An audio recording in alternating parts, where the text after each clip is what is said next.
Welcome, friends. This is A Course in Miracles, Palm Beach Study Group.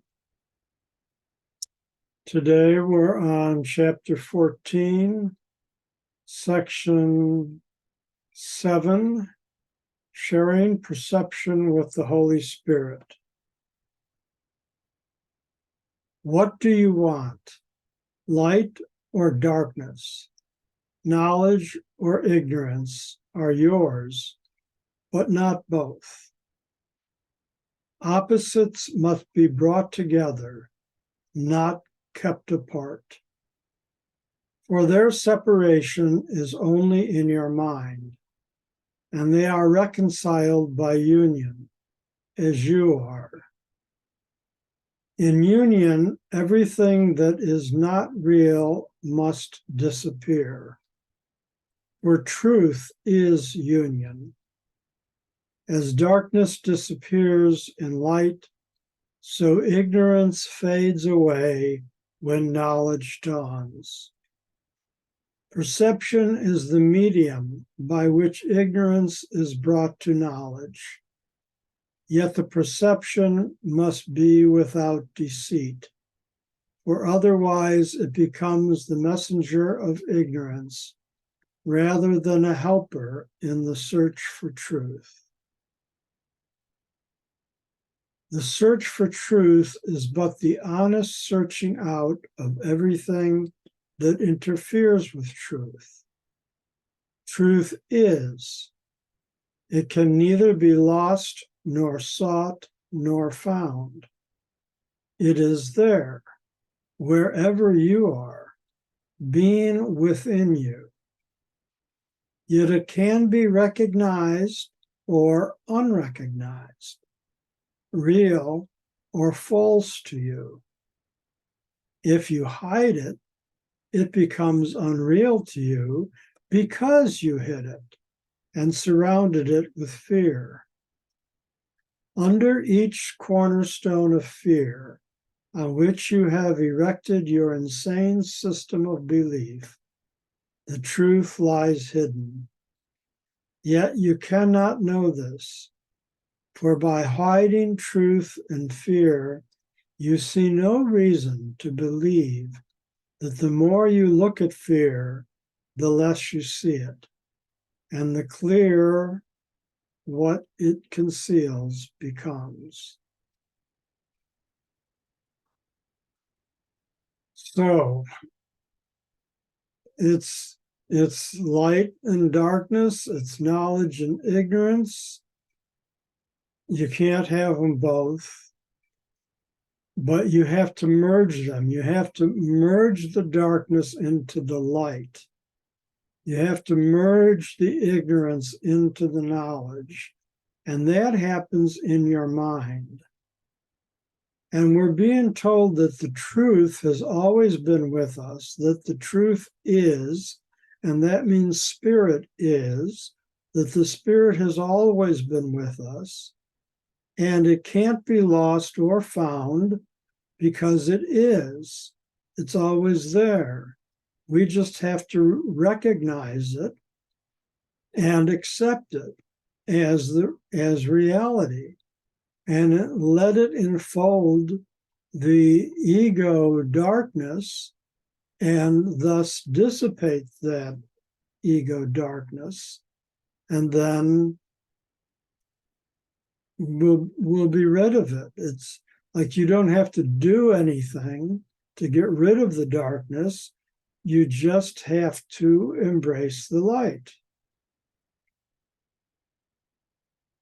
So in the ego world, we hide the truth in fear, and we have to let that fear go, and then the truth will become clear. Any questions, comments?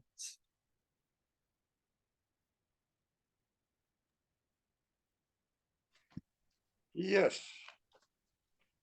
It's conscious versus unconscious. I know myself when I see, I become aware of something, when I become conscious, the opposing, the darkness goes away. But, like it says, the light is always there. But if we're in the ego or the darkness, we don't see what the truth is. We don't see the light, or the Right. light is hidden. Right. Thank you.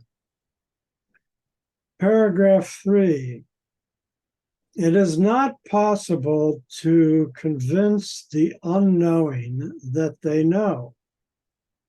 From their point of view, it is not true. Yet it is true because God knows it. These are clearly opposite viewpoints on what the unknowing are.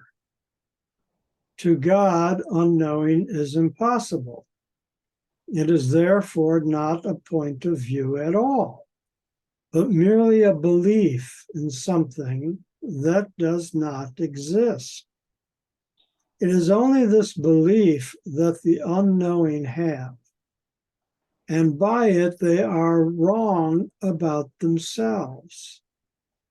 They have defined themselves as they were not created. Their creation was not a point of view, but rather a certainty. Uncertainty brought to certainty does not retain any conviction of reality. Well, I'm going to reread that with a little editing here. It is not possible to convince your ego self that you know, and that you know spirit. From the ego's point of view, that's not true. But it is true that you are spirit because not God knows that. And these are clearly opposite viewpoints. But to God, the unknowing of the ego is impossible. It is therefore not a point of view at all, but merely a belief. The ego has a belief in ego. It's not a knowing. So, and it doesn't exist. So it's only this belief that you have when you're stuck in ego. And by it, you are wrong about yourself. Because if you think you're just a mere schmear human body, then you're wrong about yourself because you're not. You're a spiritual being.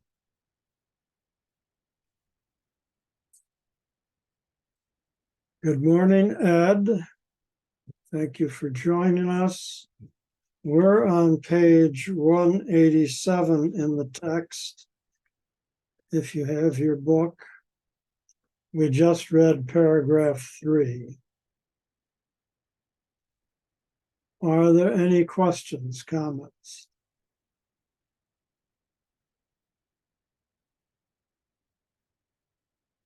Okay, then.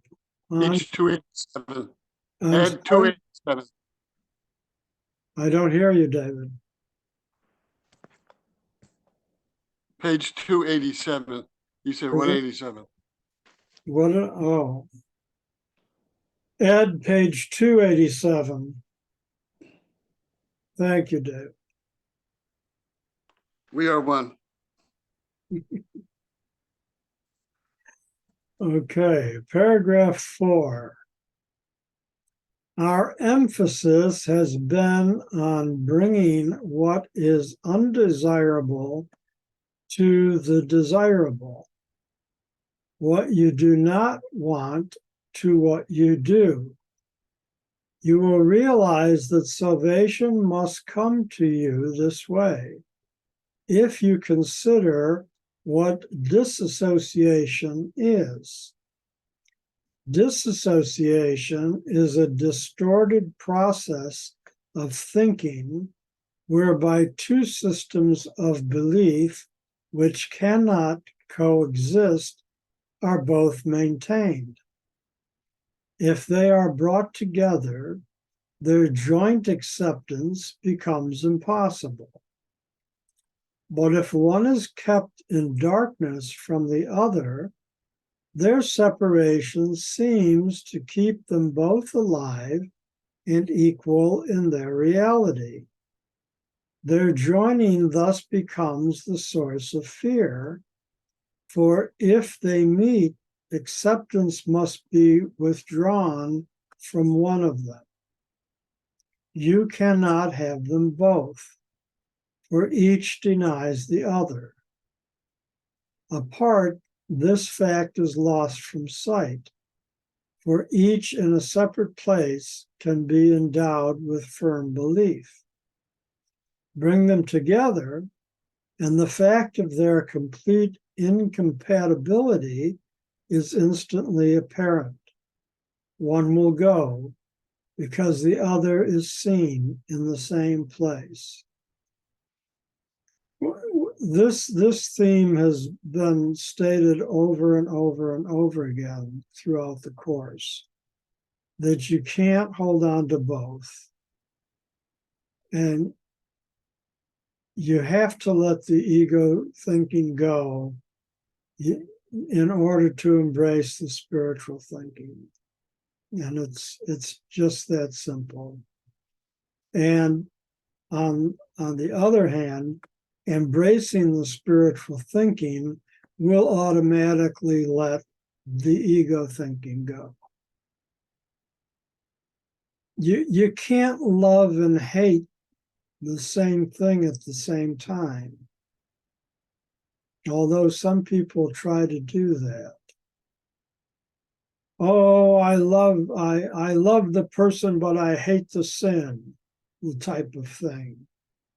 No, you're placing guilt on them. You're saying you love them, but then you're placing guilt on them. That's completely ego. That's insane thinking. Doesn't work that way. You're going to love them. You're going to release them from guilt. That's what spiritual love is. Forgiveness. Any comments, questions?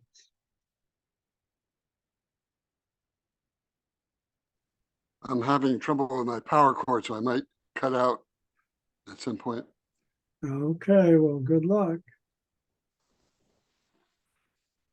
Well, to make a comment on what you asked, it's brought to my mind that I said to Diane, my wife, that people seem to love me, and are more. I don't know how to put it. Unless the ego started to squeak in there, but because I love them, they feel it's okay to love me. It's my behavior has changed their behavior. I can see it. Well, what you do comes back to you. So you put out love, you will get love. Yeah. Remember, the Course has taught us that to increase love, you have to give love away. When you give love away, you increase the love. So that's the way it works. Yeah, it's like setting an example for other people. It kind of snowballs. If people see me do it, then if they feel it's all right, then they do it. Yeah, you kind of like give them permission to be loving because you're exhibiting the loving behavior. Right. You're being an example. So that's very good. Thank you. We're on paragraph 5. Light cannot enter darkness when a mind believes in darkness and will not let it go. Truth does not struggle against ignorance, and love does not attack fear. What needs no protection does not defend itself. Defense is of your making. God knows it not. The Holy Spirit uses defenses on behalf of truth only because you made them against it.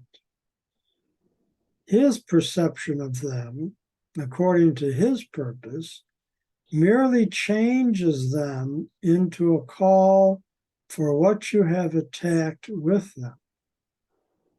Defenseless, like everything you made, defenses, like everything you made, must be gently turned to your own good, translated by the Holy Spirit from means of self-destruction to means of preservation and release.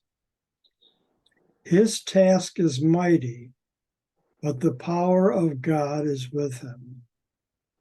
Therefore, to him it is so easy that it is accomplished the instant it was given him for you. Do not delay in your return to peace by wondering how he can fulfill what God has given him to do. Leave that to him who knows. You are not asked to do mighty tasks yourself. You are merely asked to do the little he suggests you do, trusting him only to the small extent of believing that if he asks it, you can do it. You will see how easy all that he asks can be accomplished. So again, truth doesn't struggle with ignorance, and love does not attack fear. Spirit needs no protection. It needs not to defend itself. And the Holy Spirit is just always there, ready and willing and able to help if you but just turn to him and trust in him and ask him for his guidance, and he'll tell you what to do. And it won't be, he won't say, oh, you have to climb every mountain and forge every sea, and you have to go through hailstorms and tornadoes to get. No, the Holy Spirit is not the ego. The ego would say stuff like that, but not the Holy Spirit. You are, sentence 14, you are merely asked to do the little he suggests you do, trusting him only to the small extent of believing that if he asks it, you can do it. But you have to go within to hear that still small voice of the Holy Spirit. You have to ask for the guidance. Any questions, comments? We have to listen. Yeah. God is always speaking. The Holy Spirit's always speaking to us. And sometimes it's through the actions of other people. That it's, I said earlier about consciousness versus unconsciousness.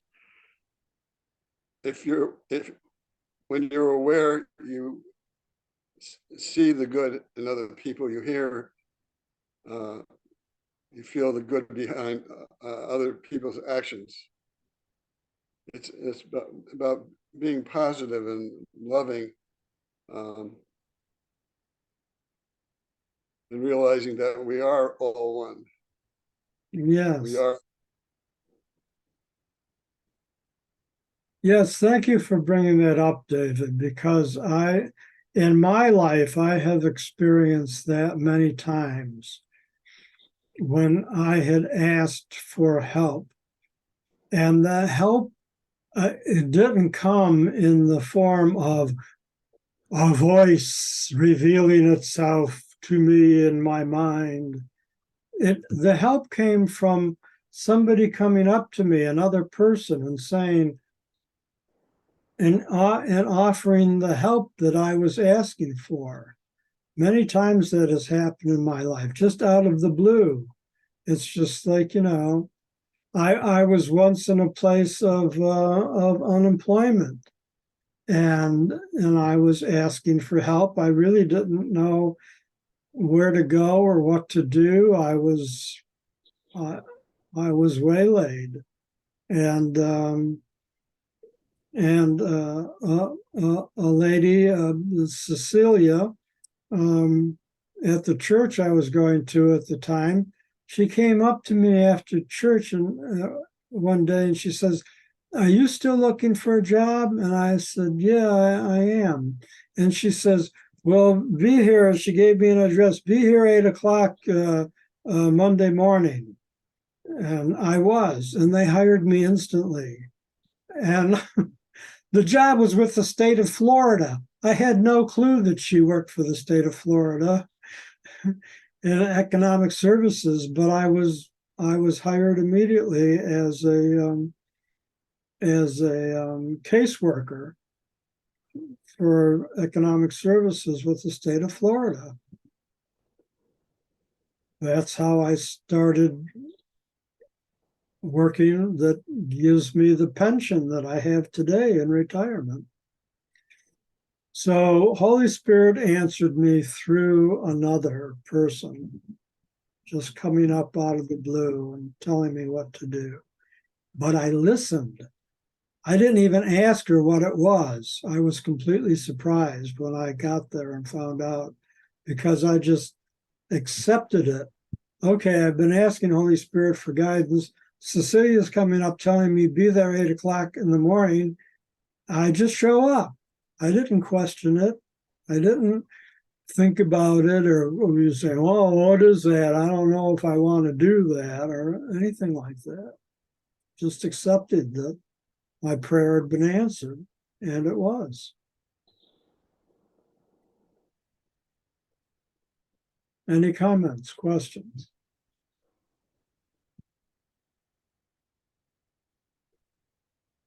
We're on paragraph 6 then.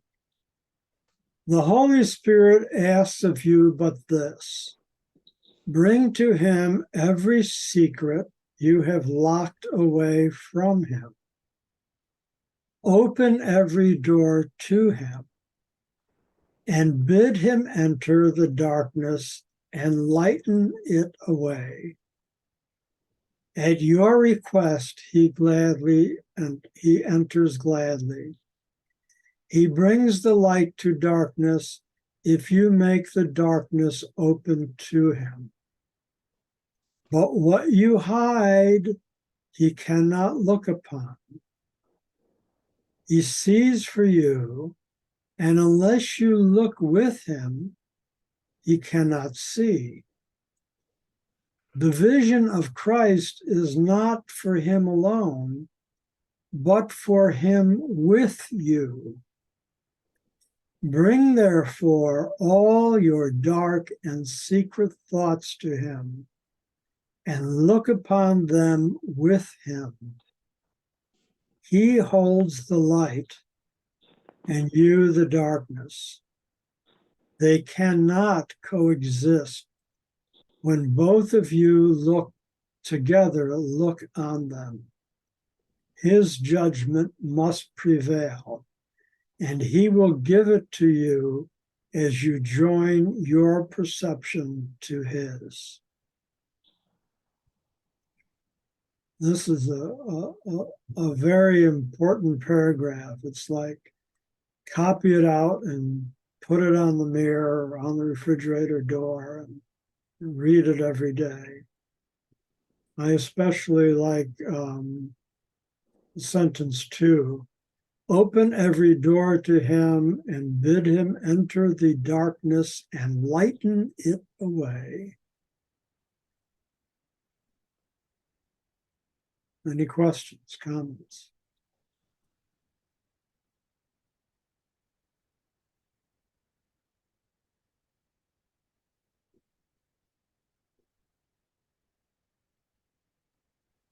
Seems a little complicated.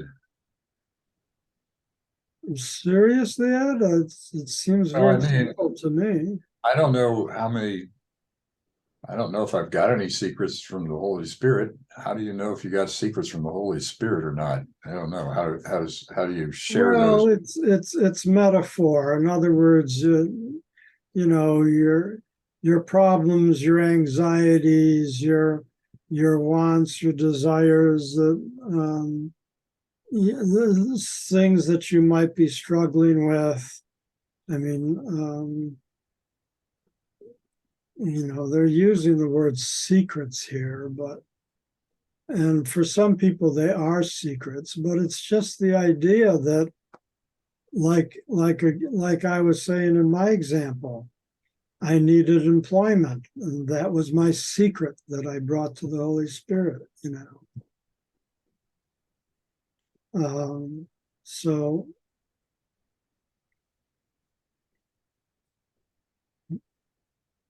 does that answer your question? I guess it does. I mean, the secrets can be your concerns, your needs, your wants, all of the above. I'm going to say so. Well, it's like I would say your fears too. Fears, you know, bring to him every secret you have locked away from him. So there's a lot of fears and anxieties that people have. You know, lots of people think that they've sinned, that they're in sin, this type of thing. You know, they're afraid they're going to hell, all of this stuff, and they don't want anybody to know their secret evil deeds that they've done, which could be just that they stole a candy bar from the store to they murdered somebody or something, you know, whatever it is. It's different for all of us, but just bring to him everything. Don't keep anything locked away from Holy Spirit. You can be safe in knowing that Holy Spirit will not condemn you for whatever it is, whatever you might feel guilty about. The whole chapter that we've been reading here has been about release from guilt. You know, we have to let that go. Just give that all to the light, and let the light shine the darkness of guilt away. okay. Thank you. You're welcome.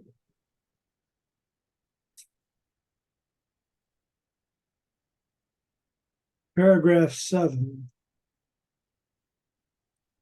Joining with him in seeing is the way in which you learn to share with him the interpretation of perception that leads to knowledge. You cannot see alone. Sharing perception with him whom God has given you teaches you how to recognize what you see. It is the recognition that nothing you see means anything alone. Seeing with him will show you that all meaning, including yours, comes not from double vision, but from the gentle fusing of everything into one meaning, one emotion, and one purpose. God has one purpose which he shares with you. The single vision which the Holy Spirit offers you will bring this oneness to your mind with clarity and brightness so intense you could not wish for all the world not to accept what God would have you have. Behold your will, accepting it as his, with all his love is yours. All honor to you through him, and through him unto God.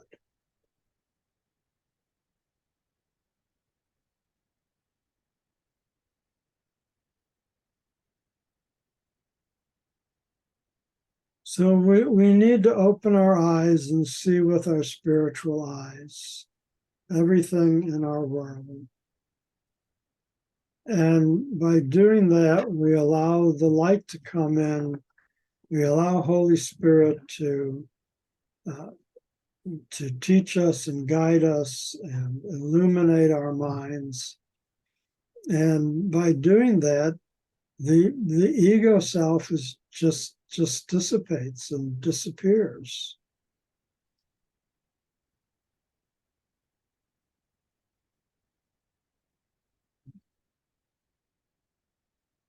Behold your will, accept it as his, with all his love as yours.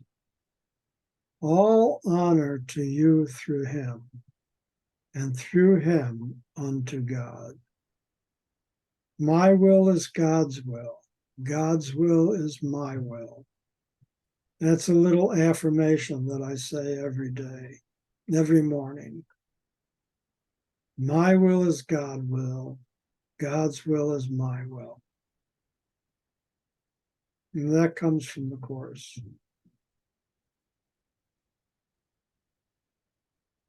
Any comments, questions?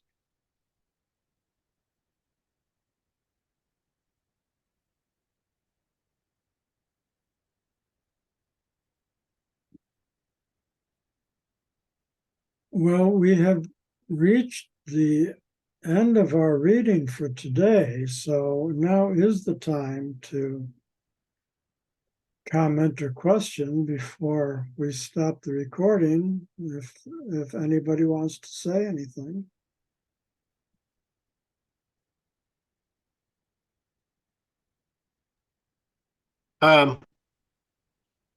Is there any difference between God and the Holy Spirit in terms of what this text, because the text uses both terms? Yeah, I don't think so. There's several terms. There's, well, Learning the Christ is the way in which you learn to share with him the interpretation of perception that leads to knowledge.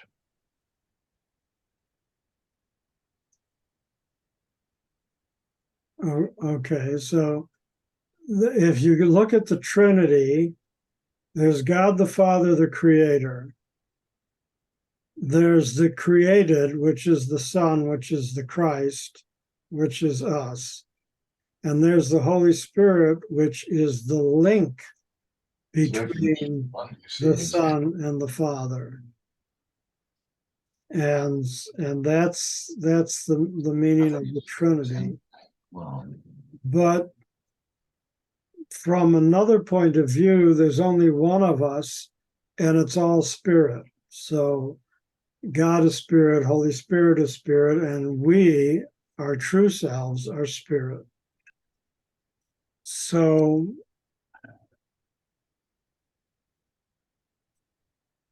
It depends on what point of view you're speaking from when using these terms. I don't know if that answered your question or not. Well, it gave me something to start with. That's which is I think is enough for now. Okay. John, I guess I've got a question about the seeing and essentially what it's the interpretation of the perception that's leading to knowledge you cannot see alone. Are these, is this in dealing with things that you're encountering at the inception of an encounter on something that you should be seeing this through essentially God's eyes? Is that what the seeing is about? All right. You're in paragraph 7, right? In the very first line. Right. Joining with him in seeing is the way in which you learn to share with him the interpretation of perception that leads to knowledge. Right. So what that's saying is joining with Holy Spirit in seeing everything you see, all of life, is the way in which you learn to share his interpretation, his perception, and that leads to knowledge. And that way, because the Holy Spirit sees everything as spiritual, the Holy Spirit doesn't see the ego, doesn't see the fear, the anger, the hatred. The Holy Spirit only sees love and peace and forgiveness. So when you see with the Holy Spirit, you're seeing with love, you're seeing with peace, you're seeing with forgiveness, you're seeing with joy. And then as you do that, you learn to share with him that perception. And that perception leads to the knowledge that everything is spirit in reality, and that all of the ego stuff is unreal. It's a dream. It's just fear in your mind. And so it is the light. And when you see with the eyes of light, then it dispels the darkness, and all of the fear and anger and jealousy, hatred, dissipates. You don't see that anymore because you're seeing in the same way that the Holy Spirit sees. This is a big thing as a personal thing it's a big complete change in your life, because everything, you have to train yourself to see everything through God's eyes, essentially, and through the Spirit. Wow, that's heavy duty stuff there. It really is. It's one of the big things that I'm picking up out of this course. One of the major things. Yes. And that's what the course is here to teach us, how to do that, what to do and how to do and why. Yeah. You've got the Holy Spirit within you. You are a spiritual being. You can use your free will to see everything you see, feel, hear, touch, smell, with God's eyes, with love, with joy, with peace. But you have to make that conscious decision, because you do have that free will. And when you do, again, the ego just dissipates. You don't see that anymore.